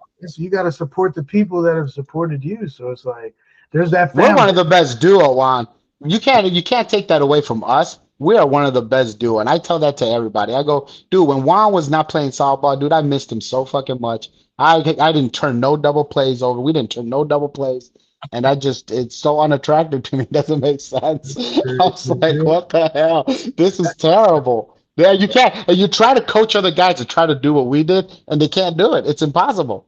It's Yeah. impossible. What we do on the field in softball, it's hard to match. And I've gotten many compliments from players such as BD Brendan Downs, who's come and he goes, man, watching you and Juan play. And he's told me it's just, dude, it's why I play shortstop and I try to play hard. I watch you guys play. You guys set the tone. You guys set the excitement at second and shortstop and shit. Nobody was turning plays like you, especially you turning them by yourself. Come on, dude. They always flipped it. We don't. I'm like, why did I say we don't gotta? Why don't gotta flip it back to nobody? He's gonna turn that One himself. day, a couple more years from now, I'm gonna be flipping it. Maybe we gonna get old. Remembering our glory days. When we get these new chairs, we're gonna be fast as hell again. Yeah. So, Okay, Juan. Yeah. Okay. Juan. Yeah. Okay. so that's how it turns full circle. So I want to get into this. So I recently helped you with a letter of recommendation, right? And I mean, it Yeah. was so easy to write, right? Because it was, Right. and I think I called you like this a beacon of hope just in life and like that roadmap. But I was honest, and I feel that it's like you were for many people, and for me as a teenager, like a roadmap for the future. For I was 14 years old.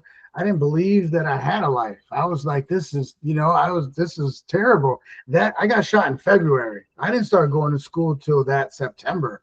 I was in the house, Oh. George, that whole time. I didn't leave the house. I hated everything. And it was when my first day of school and Ramon Medina stopped me. He's like, "You look like you could shoot a basketball." He's like, "You want to come to the gym?" I was like, what's wrong with you? Like, I'm in a wheelchair. Play basketball. We're in a wheelchair. Like, what's like, because that bus ride, it's same experience you had. I got in the bus and people were drooling, and I was like, where are they taking me? Like, I'm being institutionalized, right? So it was Yes. Travis. So I just want to know, what does it feel? How does it feel to hear that from your players, the people that you've mentored? That not only were you their coach, but a roadmap. Like you inspired us to wake up every day, to keep going. I think number one, yeah, I am the most flattered person in the world. I really am. I mean, it's what I strive to do, Juan. I mean, I don't want to just come out here and be a good coach so you can be the greatest layup shooter, the best 3-point shooter. I hope that you take some of these tools and apply them to life and be a good person in life. But when people tell me that I was a key component to their optimism in life, I mean that's just testament to to to myself to say that I am doing exactly what I'm meant to do, and that's to help somebody make a better difference in their life, and that's just what I do. I want to do that. I want to be remembered like that. I mean, that's my legacy, is to just be remembered as a key component in somebody's life. However they use me, like I said earlier, I just want to be one tool, not the only tool, but just one good tool of life that they use to build their house of happiness. I always tell all my players, I tell everybody, listen, I don't expect, compliments from you every day, but the day comes when somebody interviews you and they say, Juan, what do you give thanks to? Of course, you can say hi to mom and wife and kids and God. I better be in that list too, goddamn it. If I hear my name on that list, I don't care if I'm at the beginning or the last of the list. I just got to be on that list of, I want to thank this person. I would love to hear my name.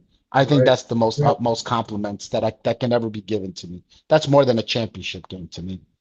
No, that's awesome. That's great. That's powerful, man.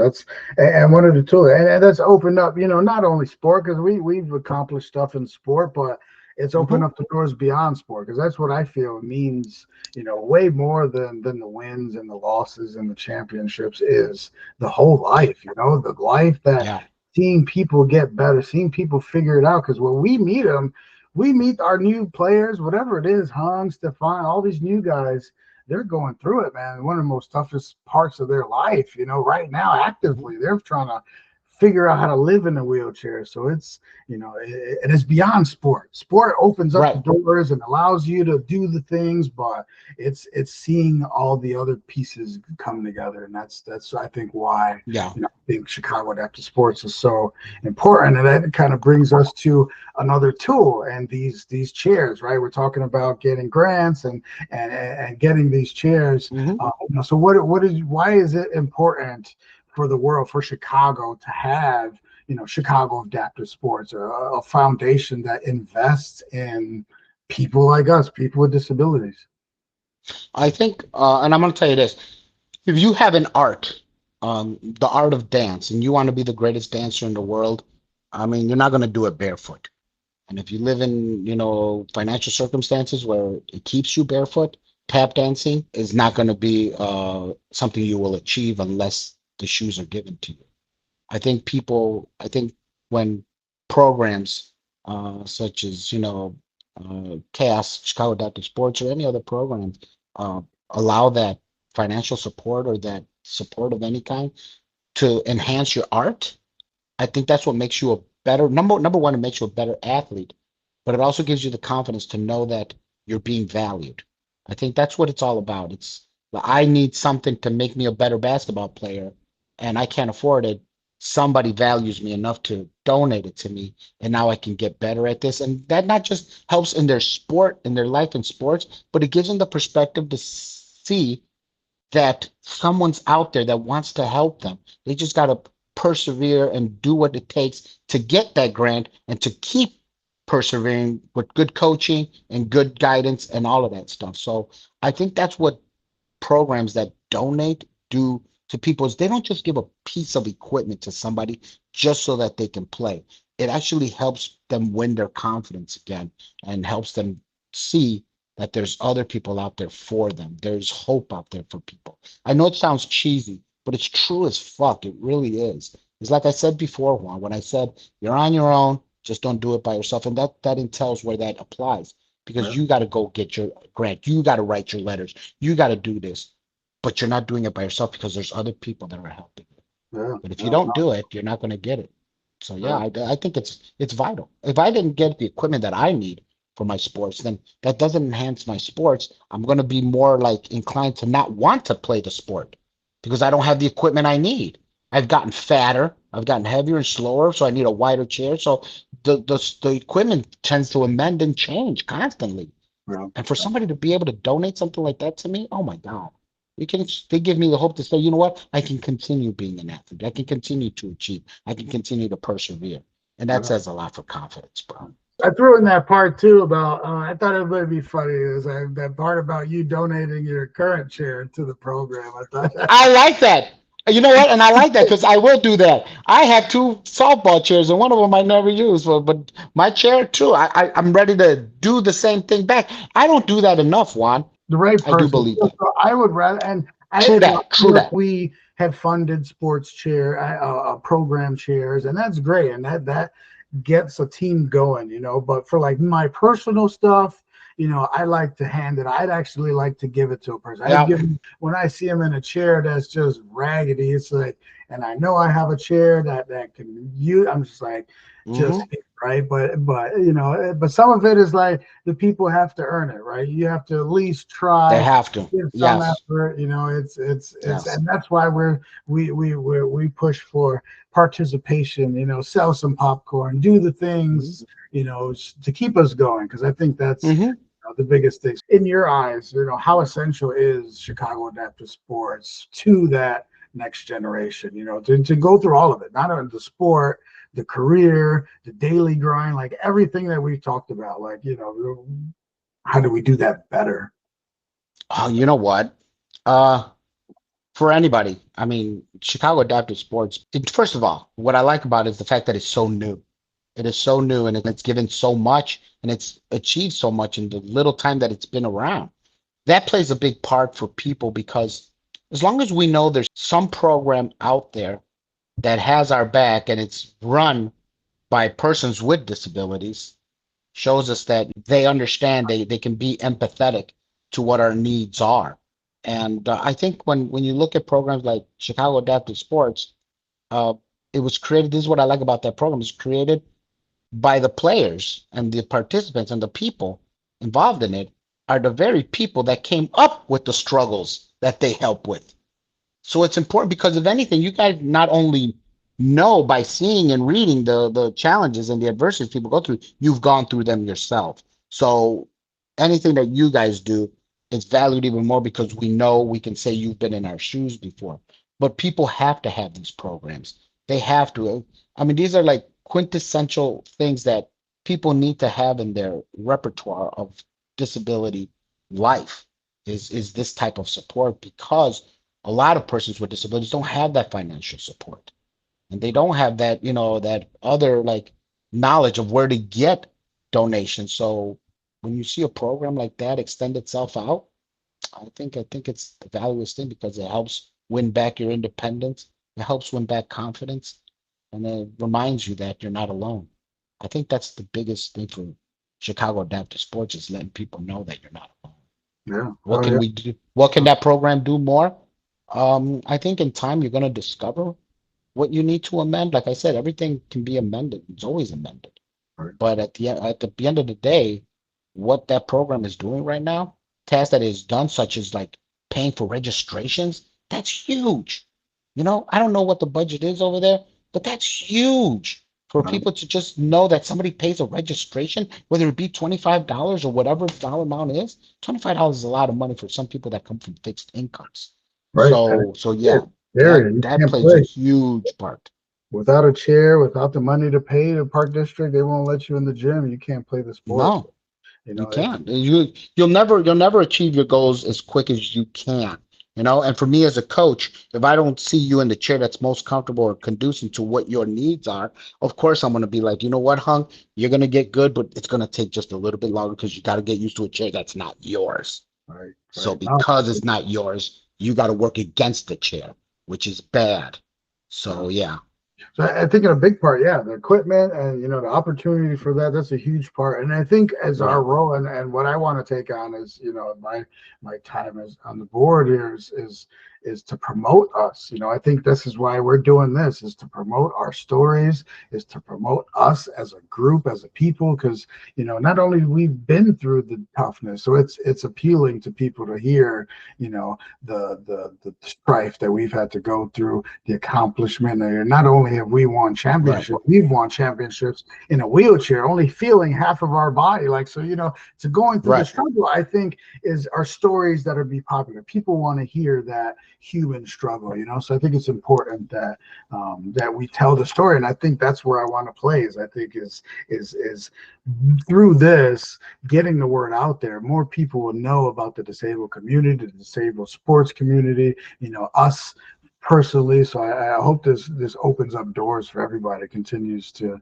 to evolve. So I think this is important too. I mean, I think stuff like this is very important because you need to hear different voices. Remember, we go right back again to talking about me being one tool. You interview more people, get to know more people, and trust me, sooner or later, when people start seeing these videos, someone's gonna find someone that they can relate to out of one of these people. Out of all the people you talk to, they're gonna be like, "Oh man, I understand what he's going through. Maybe this is somebody I want to reach out to." You know, how do I reach out to that one person you interviewed, Juan? That's what's going to happen. I think you interview as many as you can so that one of us can be found in somebody else's right, need. right. Do you remember the story of Uncle Hector Bruno? And again, rest in peace, man. We have so many Hmm. people that passed. We He, lost a lot of guys, yeah. hell yeah. He was watching. It was like a Friday night, Saturday night, whatever. He was home drinking, in his head, in his depression, and on WGN, just Channel 9 or WTTW, whatever it was, they did a quick like 30-minute episode on wheelchair sports. And he says that he saw me, No. he's like, yeah, he's like, I saw Joy, I saw Juanito. He's like, I watched this wheelchair softball, on WGN or whatever it was. And he's like, and that's what made me come out, or he would have never knew about it. Nice. And then, it opened up doors for him. He was able to do the sports he did. He's track and shooting. Like, he found what he loved, and it made his life better, for the years that he had left. Like, he loved that. So that's what I'm trying to do. I'm trying to, all those people that don't know about the sport, don't know about, the disability community and what we're doing. And, maybe there's the people that are in a position to help. When I mentor people and I see them like 2, 3, 4, 5 years later or something like that, I always ask this question. I always ask, let me ask you a question. What do you know now that you wish you would have known back then that probably could have helped you? And I ask myself that question. I ask myself, and my answer to that is I wish, and this is why what you're doing now is very important. I really wish I knew there were more people just like me, Yeah. you know, in the struggle at my age and how they adjusted. I really didn't know of no other 10-year-olds that were paralyzed due to gunshot or the adversities that they were going, or how they coped. There was no internet. There was no way to reach out to anybody. So No. I thought we always feel like we're on an island. And when our injury first happened, so I wish I'd have known that there were other people. And when you do stuff like this, yeah, people will be like, oh shit, that guy's just like me. So a few more questions. You've answered this earlier, but do you have any regrets? Is there anything that you would do differently looking back at your life? This is how comfortable I am. And this is probably the most scary part for anybody to adjust. And now people have gotten to this level where I'm at. Um, People say, would you have ducked? Would you have ducked that shot? Right? Yeah. Would you have ducked when you heard? No. When I look at all the accomplishments, I know this sounds cheesy as fuck.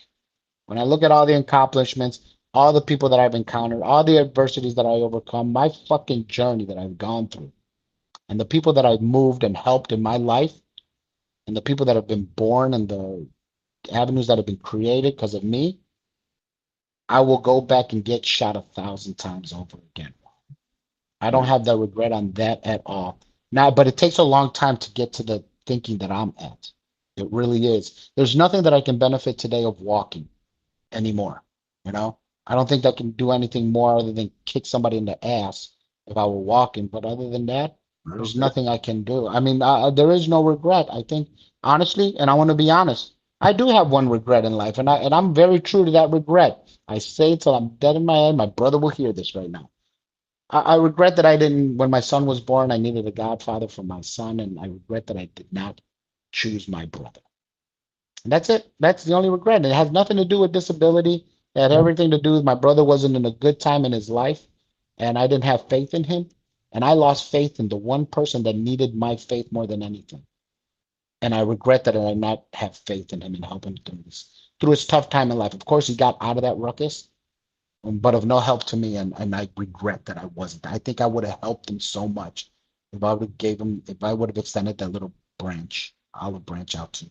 So now I'm very cautious of how I approach my next important moves in my life. Nice, So we nice. don't have that. No, thanks for that. Yeah, no, that's powerful. Those are those things that stick with you, right? That's what we Yeah. want to do for sure. Hear me out on this concept, right? So, and this is Oh God.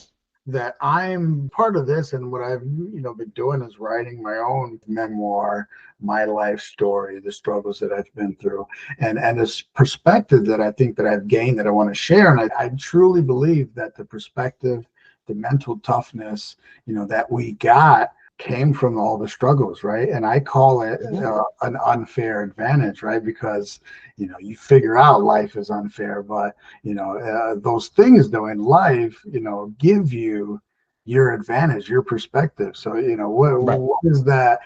Does that resonate with you at all? Does our struggles, our traumas give us that advantage in life? It does. It does. I mean, to me it does. And my struggles, definitely everything that I've overcome. Oh, no doubt. I told you earlier, gives me that sense of invincibility.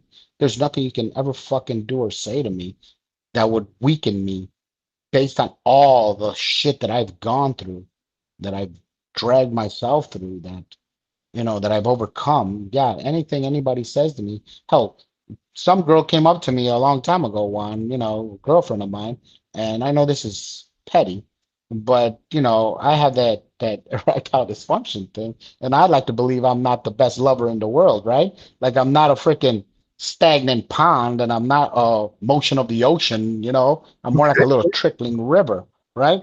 But some girl once told me, you know what? You suck, and I can't stand you. By the way, you suck in bed. I'm like, what the Damn, fuck? that shit, Yeah, you pissed her off, George. You hurt shut her that up. time. Why? You She can wanted to kiss my hurt ass. So what did I say? I told her, I go, I know this already. What the hell? I told you this before. You seriously think that's gonna move me? That don't move me. What's the matter with you? You're gonna have to do better than that. So her. yeah, we have gone through some overcoming. I know I have, and I know you have. There's some shit that we've gone through that we've always looked back and been like, fuck, God damn, I can't believe I made it through that. And that gives us a sense of like power. I mean, it makes us a little invincible, a little bit more hard shell to say that I can put up with a lot of shit. So yeah, it does make us stronger. There's nothing wrong with that at all. Now, it is literally a new lifestyle. You're handed a new lifestyle. It's life altering. So yeah, it's different than twisting your arm or breaking a leg. For you to be, 10 years old, for me to be 14, I think we were pretty young to, and be able to Hmm. transition.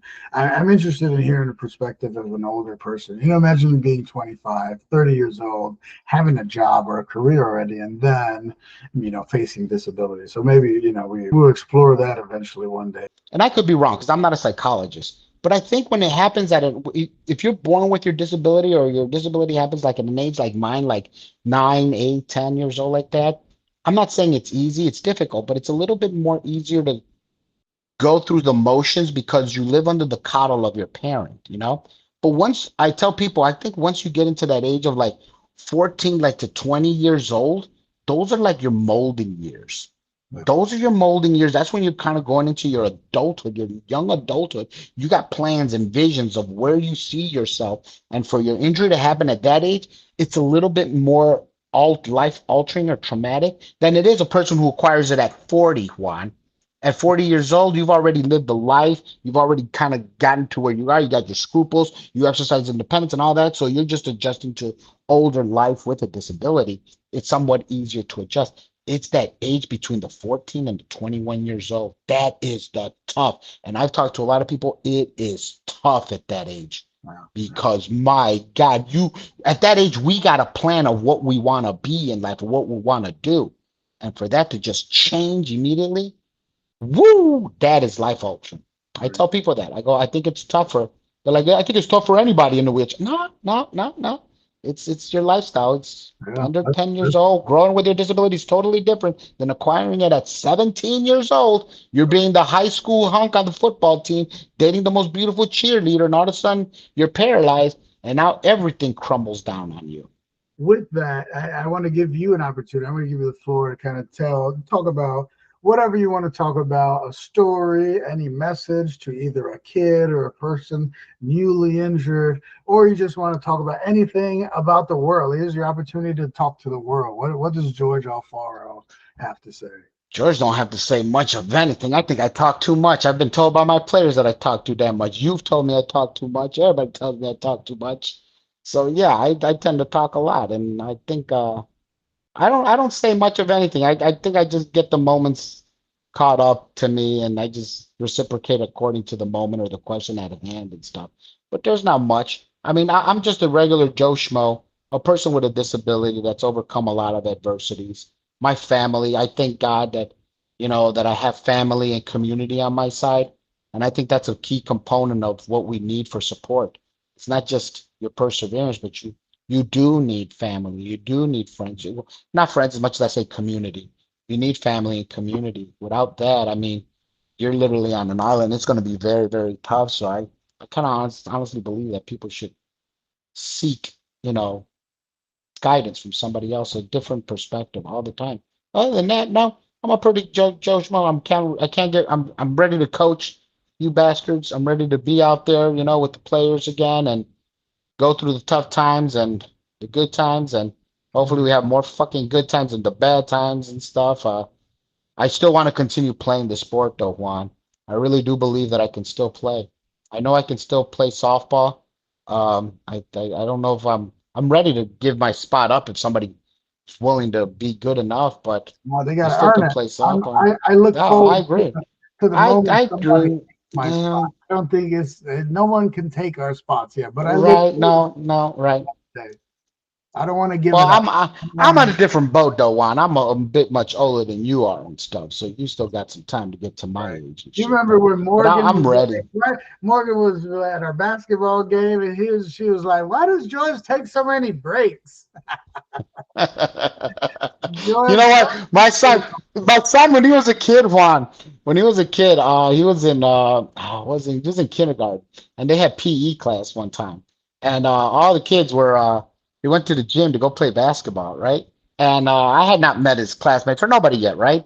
And he was pouting in the corner, and the teacher's like, "Oh, how come you don't go out there?" And they're like, "They're not doing it right," or some shit like that, right? Well, my wife comes to pick him up, and they go, "Oh, he didn't play in PE," and we couldn't understand. He was a little taken back because he says all the kids were doing it wrong. He goes, "What was going on?" Because they were playing basketball. She goes, "Oh," she goes, "His father is in a wheelchair and he plays wheelchair basketball. So all he gets in the wheelchair with his friends sometimes, and he oh, rolls in the wheelchair." right, So right. he was waiting, he was wondering why nobody's in a wheelchair. He said they were doing it all wrong. They were all walking. None of them had a wheelchair. So she goes, he thinks that it's normal basketball in a wheelchair. Yeah. And I was like, yeah, he was all pouty and shit. So I don't lie to my kid. They asked about why I'm in a wheelchair. I told her your dad got shot, right? And it's just like, what? Right? But so they know the story. But I didn't realize that they were going to tell their friends that their dad got shot and he's in a wheelchair. All this shit. So apparently, so one of Ben's little buddies, his name is Ben too. So so his buddy came over and he's like. And he asked me about it. He's like, "So why are you in a wheelchair, Mr. Juan?" And Ben just says, "It was because he got shot." So I was like, "Oh God!" Like I didn't. Right? I'm okay with my kids knowing the reality. I don't need these other kids knowing that the world is this vibe, right? So I was like, "Oh well." But he starts talking. He's like, "Well." He's like, my mom says she doesn't believe that you got shot. And I was just like, what? Just like, okay, well, that's good. Maybe I didn't get shot. So it's like, I gotta find a balance between what I want to tell my kid. I want them to know the truth, but I don't need other kids to be traumatized. Right. No, so that's awesome. So Yeah. I tell them, yeah, I tell kids I don't give a damn. I tell them I got shot and stuff. yeah, I used to be moved about that. I was like, maybe I shouldn't tell. Maybe I should tell them I just got hit by a car. But now, no, I kid now, especially what's going on today nowadays, all this violence and all this. yeah. Kids need to know guns are dangerous, man. It was good. It's good message. I think we got a lot. But the last part, I think the most important part in the tradition, before we wrap up, is that your nomination. Who in the community do you nominate to tell their story next? And then important Ooh. is I why. was okay. Can I give you two people? Uh, No, I'm gonna give you one. I'm gonna give you one. This guy is definitely one hell of a fucking story, bro. I'm not going to lie to you. I am impressed by this man continuously. And for him to wake up every morning and stay forward and optimistic is a true testament of what the help of others means. And that, I'm going to say his name, Angelo Perez. He continues to amaze me, and his journey is one that should be etched in books forever. I mean, if you hear him and hear his story, that is one person I am so proud of and very impressed with. Perfect. Definitely. Awesome. I can't wait to hear the story. And he is one of the most honest people in the world. And he knows he will not hold back on what he has gone through. Yeah, hell yeah. That's awesome. All right, yeah. So George, I thank you, for the poster child of Chicago wheelchair, the unfiltered truth teller. You know what? I've never found another avocado shirt like that ever. No, they don't exist. They're all shitty. No, but your story, this is exactly what we're looking for. The real, resilient stories of our community. Thanks for your time. Thanks for everything. Thank you, Juanito. That pilot episode, the first episode of Chicago Grit. How does it feel now that we've gone through it? You know what? It's pretty easy. I think you got a good knack of making people feel comfortable, which is, it's got to be the plus one. Yeah. None of this works if no one's comfortable with you. Yeah. Simple as that. And the good thing is you make it comfortable. So yeah, we got some good stuff out of you. I'm glad. You're lucky. Juan, you're lucky because I thought it was at 12 o'clock, and when I didn't hear from you at 12, I'm like, fuck it, man. I'm gonna go do something else with that. Well, thanks a lot, George. I look forward to. All right, Juanito. All right, love you, big boy. I love you. Thanks a lot, George. Bye. Bye.